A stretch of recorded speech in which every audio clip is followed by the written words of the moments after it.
The most dangerous lies, they don't shout, they whisper. No one likes you. No one sees you. Nobody cares.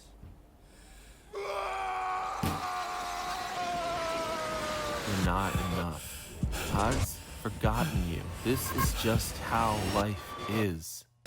They slip in quietly, rewriting the way that you see your life, your relationships, even God. They reshape your truth until something breaks. But when you expose the lie, you give truth the space to heal. Truth heals, truth restores.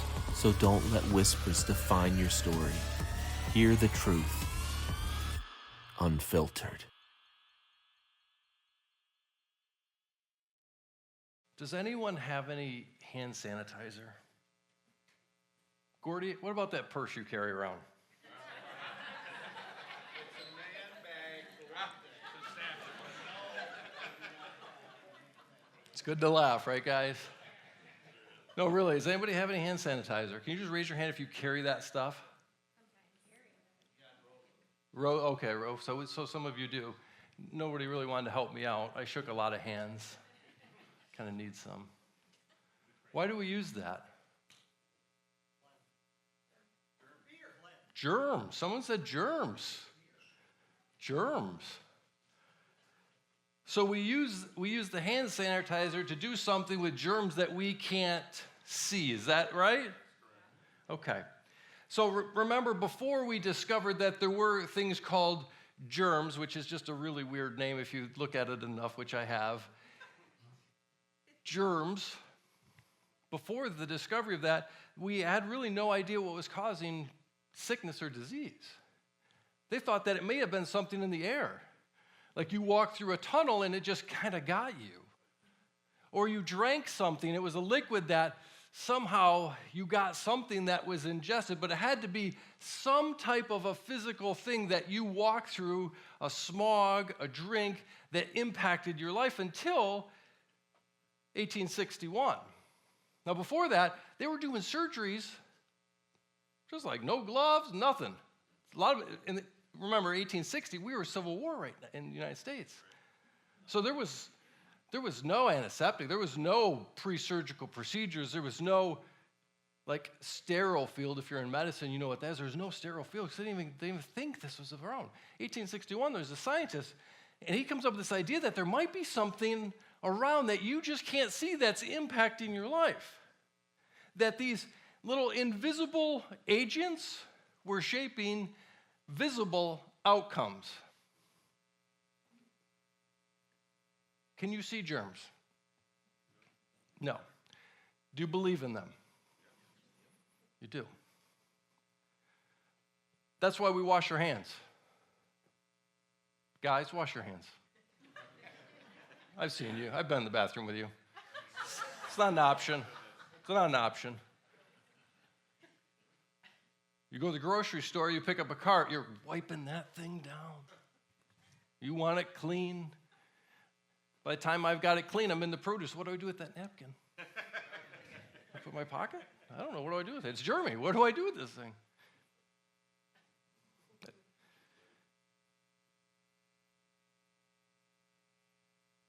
You use hand sanitizer. Some of you carry it with you. Why do we do that? Because invisible doesn't mean unimportant. Invisible doesn't mean unimportant. I'm going somewhere with this. Just hold on. This is your first time. You're like, what did I sign up for? It has a point. It does. Now imagine that there's this spiritual germ theory. An unseen realm that affects your thoughts, your choices, your relationships, and your worldview. Now it's making sense, right? What if the confusion in the conflict, the chaos that we experience has more going on under the surface than we ever thought possible? Now, if you're a skeptic, I get it. This sounds pretty far out there. But let's be honest. Haven't you ever felt that something was off even when everything looked fine on the outside? Or if maybe you've come back to the faith, maybe you've had moments that you couldn't explain. There was this darkness that you felt, this heaviness, or a clarity that broke through at just the right time. And then if you follow Jesus for a while, you've probably seen the impact of something deeper, something good or something evil behind life's surface level struggles. We're going to explore that today because the world that we see isn't all that there is. And I plan my messages ahead of time. You need to know that. Like, I pray, I plan. This fits really well with the world that we're in this week. Jesus was talking to his group, his disciples, his guys, and he said this to them. This is pretty harsh. This is John 8. He says, "Why can't you understand what I'm saying? It's because you can't even hear me. For you are the children of your father, the devil, and you love to do the evil he does." It's pretty tough, isn't it? "He was a murderer from the beginning. He has always hated the truth because there is no truth in him. When he lies, it is consistent with his character, for he is a liar and the father of lies.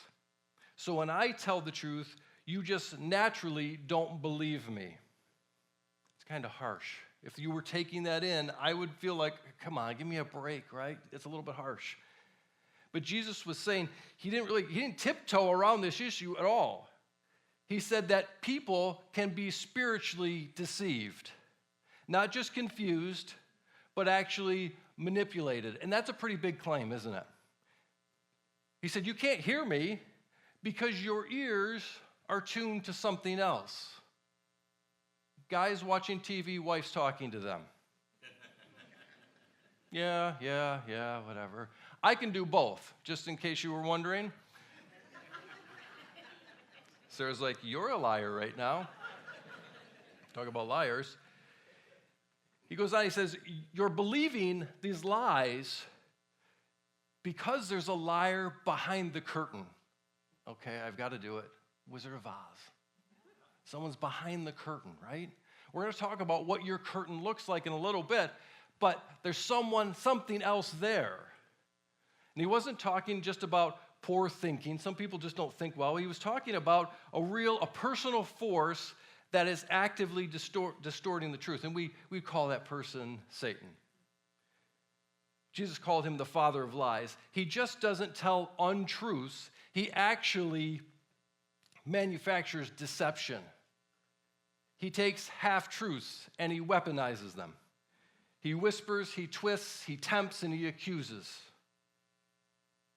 And this isn't just poetic language. Jesus is laying out a worldview that there is a real enemy in this world that is at work in this world, and he's invisible, but he's not inactive. It's easy for me to blame people that I see. It's easy for me to blame people that I read their posts. But this says there's something else before that. It's the thing before the thing. As believers, we need to be able to look through that. We need clarity. We need to really just clean the windows to see this.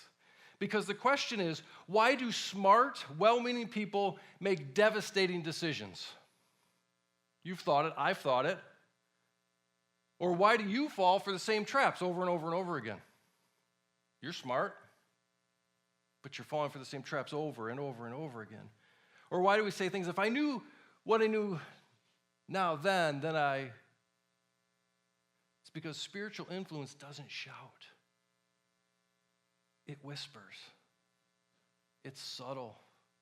It's deceptive. It's often quiet. The Bible says that it can look like light, 2 Corinthians 11:4. It can spread like yeast, Galatians 5:9. It can slip through culture, Colossians 2:8. And it can also slip through wounds, which most all of us have, Ephesians 4:27. So what seems to be small and hidden can quietly shape everything. Unless, because we're not going to just stand there and take it, unless we confront it with the truth.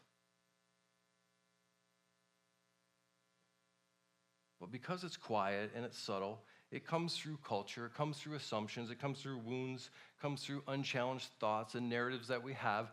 Just like carbon monoxide, you might not know what's going on, but it's still active. It's still impacting your life.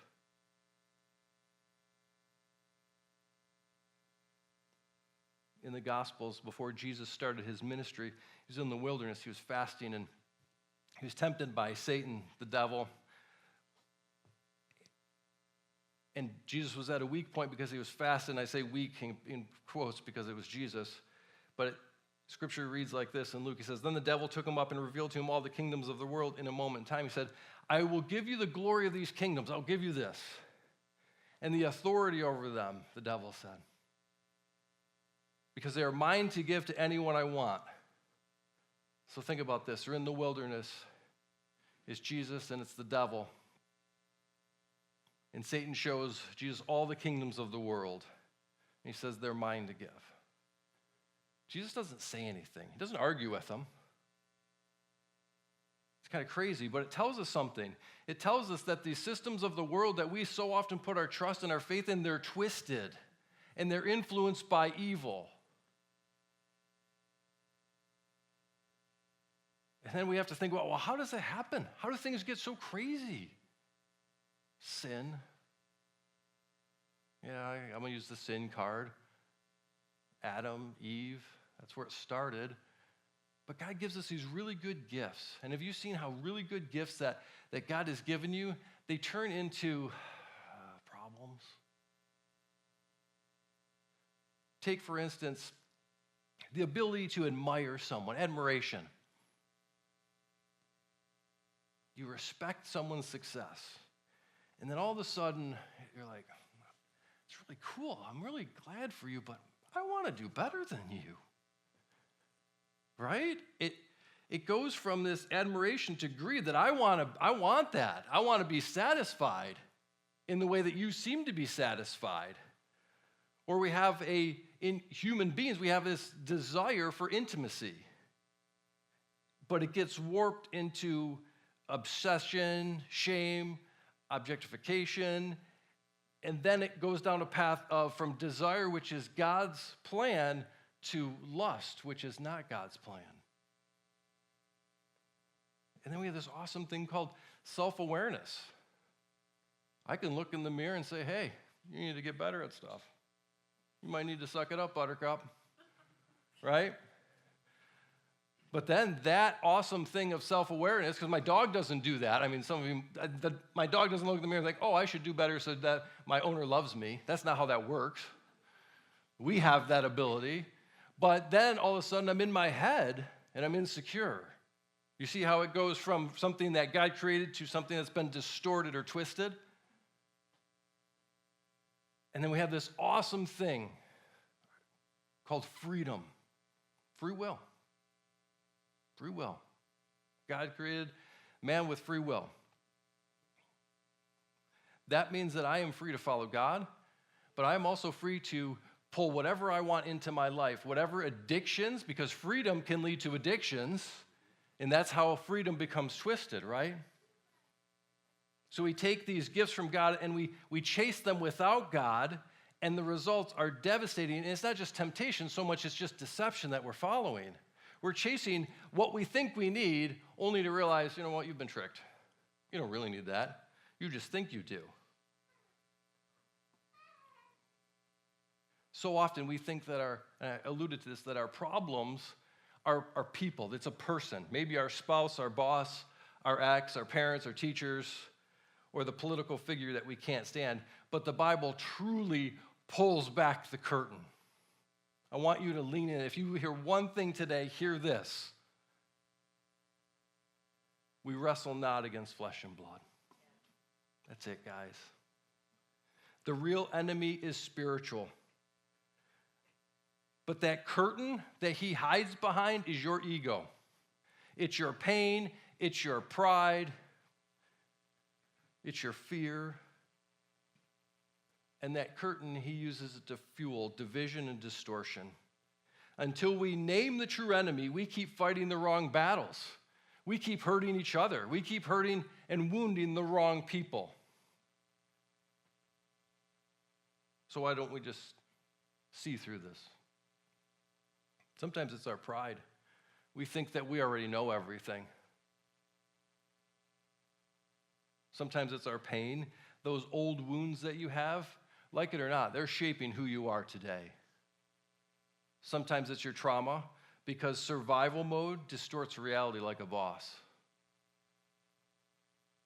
And often it's just this cultural fog that we don't even realize that we're breathing polluted air.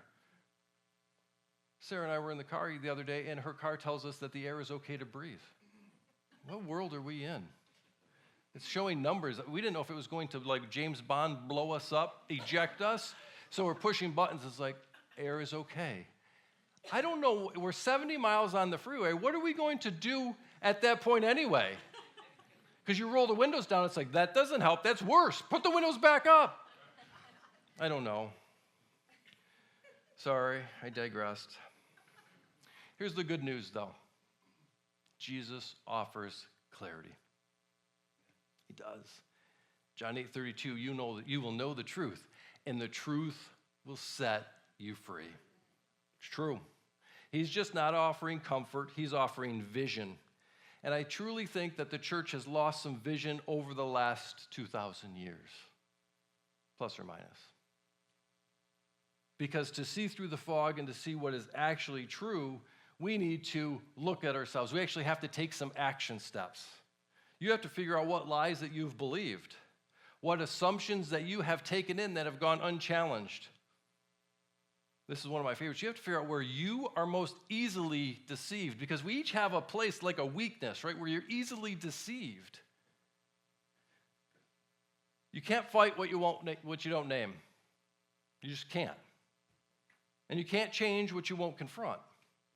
So you have to do these things to grow. The other thing you need is practical discernment. It's it. Practice it. Prayer. God, help me see what I'm not seeing. We're in community here. There's a few people that know that they have the right at any time to call me out if I'm doing something stupid or if my brain is not working. It happens. But I have to be able to accept that they're doing it in love. And I have to trust them. But without community, I don't get that. I don't get anyone looking at me. And then, of course, we have Scripture. God, ground me what's real, not what just feels right. Often we think that when we use the word discernment, it's like paranoia, it's like weird, it's like old X-Files or whatever. It's not. It's actually just spiritual wisdom. It's the ability to pause and ask, is this from God or is this something else? Takes the weird out of it, right? Is this from God or is this something else? Because if I'm honest, I know that this is very intense. I just talked to you for 20 minutes about invisible evil. A spiritual war. Sounds like Star Trek, Star Wars, or some weird conspiracy theory. But so did a germ theory.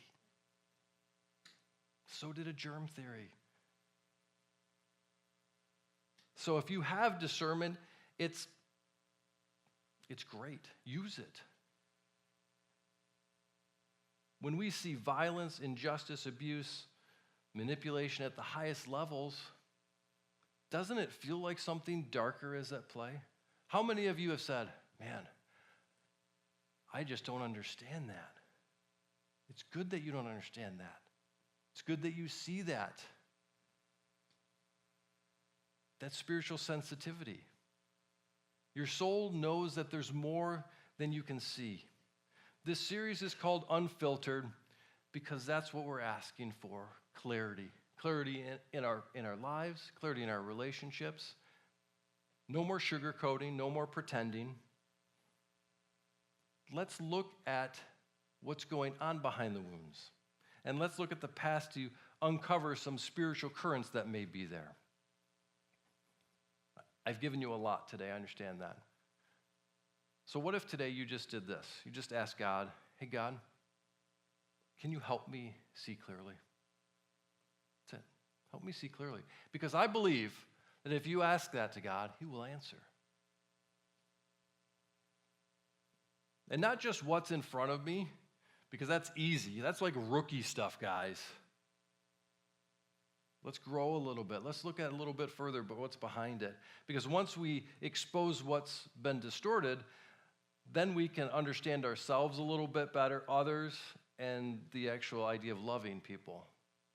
And then we get out of the confusion. But for now, don't ignore the pull. Don't dismiss the fog. The unseen world is real, but so is the power to overcome it.